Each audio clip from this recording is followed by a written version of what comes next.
Assalamualaikum warahmatullahi wabarakatuh.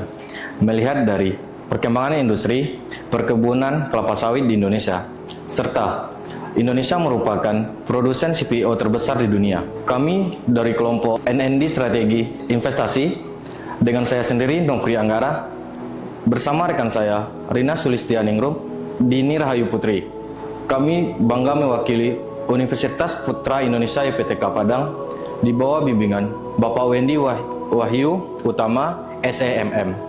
Pada kesempatan kali ini, kami merekomendasikan pembelian saham PT Tunas Baru Lampung dengan target harga Rp820 dan target penutup Rp520 dengan upside sebesar 41,36%.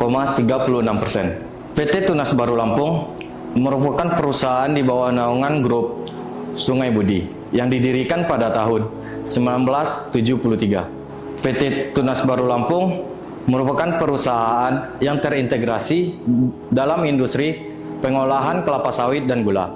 Serta PT Tunas Baru Lampung bergabung atau terdaftar di Bursa Efek Indonesia pada 14 Februari tahun 2000. Widarto sebagai Presiden Komisaris dengan komposisi saham yang dimiliki oleh masyarakat sebesar 40,58%. PT Budi Delta Swakarya sebesar 32,77%. PT Sungai Budi sebesar 29,96%. Widarto sebagai Presiden Direktur memiliki saham sebesar 0,04%.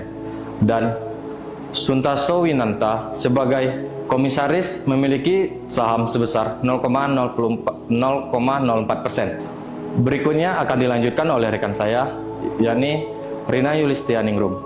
Selanjutnya yaitu PT Tunas Baru Lampung memproduksi berbagai komoditas berbasis kelapa sawit dan gula seperti minyak goreng sawit, minyak inti sawit, stirin, gliserin, hingga produk sabun.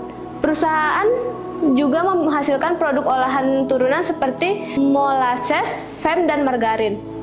Selanjutnya yaitu analisis perkembangan harga saham PT TBLA. Selama tahun 2024, saham TBLA mengalami tren fluktuasi yang dimana ditutup di harga 670 pada kuartal pertama 2024, menurun menjadi 620 di kuartal kedua, lalu naik tipis pada kuartal 3 menjadi 645 dan kembali turun pada kuartal 4 2024 yaitu Rp615 pada akhir kuartal 4. Di kuartal pertama 2025 harga ditutup pada angka Rp520. Secara fundamental, TBLA memiliki earning per share yang cukup tinggi, menunjukkan kemampuan menghasilkan laba yang signifikan. Price earning ratio cenderung rendah di bawah 10 yang sering diartikan sebagai saham under value. Namun debt to equity ratio berada di angka 2 yang berarti perusahaan memiliki tingkat utang yang tinggi dan tergolong beresiko. Selanjutnya akan dijelaskan oleh teman saya Dini Rahayu Putri. Hasil analisis valuasi menunjukkan bahwa TBLA diperdagangkan di bawah nilai buku atau PBV kurang dari 1. Hal ini mengindikasikan bahwa saham tersebut under value.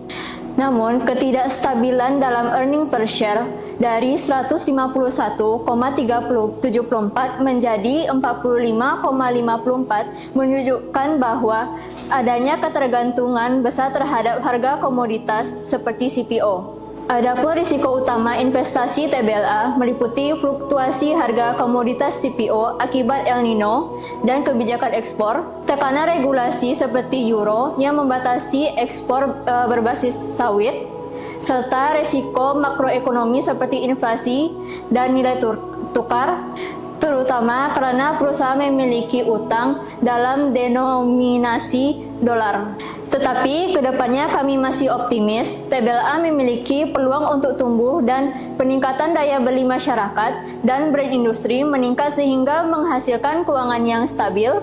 Kami merekomendasikan buy dengan catatan investor harus mencermati risiko sektor dan volatilitas harga CPO.